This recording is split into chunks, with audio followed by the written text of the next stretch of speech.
مہربانی کریں تھوڑا سا ماحول بنائیں. اعوذ باللہ السمیع العلیم من الشیطان اللعین الرجیم. بسم اللہ الرحمن الرحیم. الحمد للہ الذی علا بحولہ ودنا بطولہ مانہ کل غنیمت و فضل و کاشف کل عظیمت و عزل. احمدہ علی عواطف کرمہ و ثوابہ نعمہ و اومن بہ اولا بادیا و استہدیہ قریبا ہادیا و استعینہ قادرا قاہرا و اتوکل علیہ کافیا ناصرا. الصلاۃ والسلام علی الحسین و علی رب الحسین و علی جد الحسین و علی اب الحسین وعلى ام الحسین وعلى اخی الحسین وعلى اولاد الحسین وعلى اصحاب الحسین وعلى شیعۃ الحسین وعلى محب الحسین. اما بعد فقد قال اللہ تبارک و تعالی فی کتابہ المجید و خطابہ الحمید وہو اصدق القائلین وقولہ الحق. بسم اللہ الرحمن الرحیم. قل لا اسألکم علیہ اجرا الا المودۃ فی القربى. صلوات بلند آواز سے تلاوت.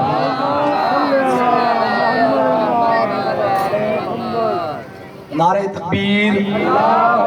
بلند آواز سے جیسے خالق کے حقیقی کا نام بلند ہے تو بلند آواز سے نعرے کے جواب دیں. نعرہ تکبیر. نعرہ رسالت. سارے مل کے نعرہ رسالت. دونوں ہاتھ بلند کر کے نعرہ حیدری. ایک بار پھر نعرہ حیدری. بابا سے بلند صلوات تلاوت فرما دیجئے.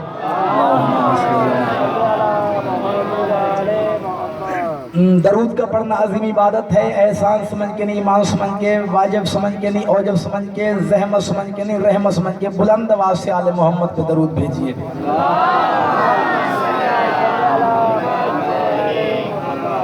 اجازت ہے بزرگوں، گفتگو شروع کی جائے. اپنی گفتگو کا آغاز جناب جویا صاحب 400 سے کرنا چاہ رہا ہوں کہ وہ خلد میں ہے جس کو ملا ہے غم حسین. وہ خلد میں ہے جس کو ملا ہے غم حسین. کسر ارم تو اس کے لیے سنگ و خشت ہے. سنگ کہتے ہیں پتھر کو، اینٹ کو، اور خشت کہتے ہیں گارے کو، جو گارا ہوتا ہے نا. میں کہہ رہا ہوں کہ وہ خلد میں ہے جس کو ملا ہے غم حسین. کسر ارم تو اس کے لیے سنگ و خشت ہے، اور جس سلطنت پہ راج ہے میرے حسین کا، اس سلطنت کا ایک جزیرہ بہشت ہے. صلوات پڑھیں بلند آواز سے.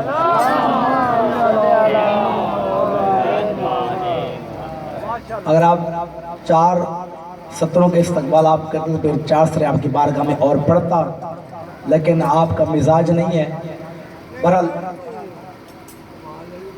میں نے آپ کے سامنے قرآن پاک کے چھوٹی سی آیت کی تلاوت کا شرف حاصل کیا، اور یہ وہ آیت ہے کہ جس کا ترجمہ بچے بچے کو یاد ہوگا کہ اللہ تبارک و تعالیٰ نے اپنی لا ریب و بعیب کتاب میں ارشاد فرمایا کہ قل لا اسألکم علیہ اجرا الا المودۃ فی القربى، کہ اے میرے حبیب ان سے کہہ دے، اپنی امت سے کہہ دے، ان مسلمانوں سے کہہ دے کہ میں تم سے تبلیغ دین کا صلہ سوائے اس کے کچھ نہیں چاہتا کہ تم میری قربت سے محبت کرتے رہنا. تھوڑا تھوڑا میرے ساتھ بولیں کہ میں اس کا ماحول بن جائے گا. یعنی رسول اجرت رسالت مانگ رہے ہیں کہ میری قربت سے رشتہ محبت استوار کرنا. دیکھیں دوستان محترم، بزرگان دین، پیغمبر اکرم کی زندگی کے تمام لمحات قربہ اور قربہ کے متعلقین کا تعارف کروانے میں گزر گئے، اور پھر وہ ہستی کہ جس کا ذکر سننے کے لیے آج ایک دنیا مجلس میں بیٹھی دکھائی دیتی ہے، اس ہستی کا تعارف نبی اکرم نے بار بار کرایا تھا، کبھی کمر مبارک پر بٹھا کر، کبھی شاہنہائے اطہر پر سوار کر کے، کبھی اپنی زلف ان کی معصوم مٹھیوں میں دے کر، اور یہی نہیں ساتھ ساتھ یہ بھی فرماتے تھے کہ میں تیری سواری ہوں اور یہ میری زلفیں نہیں تیری سواری کی مہار ہے۔ تھوڑا تھوڑا میرے ساتھ بولیں گے بیان کرو سے دوبارہ ہو جائے گا۔ میں تیری سواری ہوں اور یہ میری زلفیں نہیں تیری سواری کی مہار ہیں۔ بزرگوں، یہ وہ واقعہ ہے کہ جس کے راوی خلیفۃ المسلمین خلیفہ ثانی ہیں، اور حضرت علی حجویری المعروف داتا گنج بخش نے اسے اپنی کتاب کشف المحجوب میں اس روایت کو اس طرح درج کیا ہے کہ حضرت عمر فرماتے ہیں کہ میں اپنی آنکھوں سے دیکھ رہا تھا کہ یہ شہزادہ دوش رسول پر سوار تھا، اور رسول کی زلفیں اس کے ہاتھ میں تھیں، اور رسول اس کے اشاروں پر بول رہے تھے اور اس کے اشاروں پر چڑھ رہے تھے، اور فرما رہے تھے کہ گویا میری زلفیں تمہاری باغیں ہیں۔ مہار کسے کہتے ہیں آپ مجھ سے بہتر جانتے ہوں گے، آپ میں سے کوئی گھوڑ سوار بیٹھا ہوگا۔ بزرگوں، مہار اس شے کا نام ہے جس کے ذریعے سواری کو روک لو اور جدھر موڑنا چاہو موڑ لو۔ اب دیکھیں کہ حسین کے اشاروں پر کون مڑ رہا ہے؟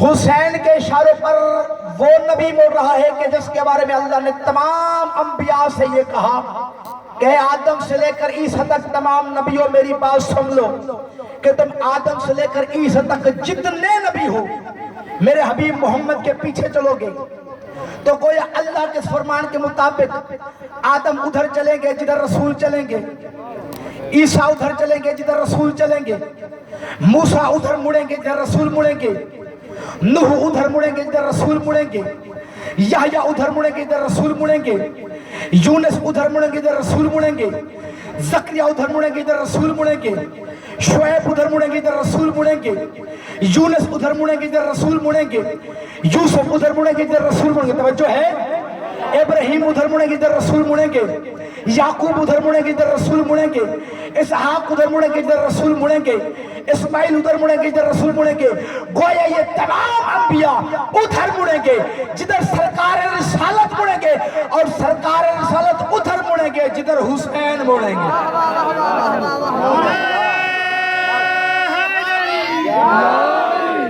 حسینیت حسینیت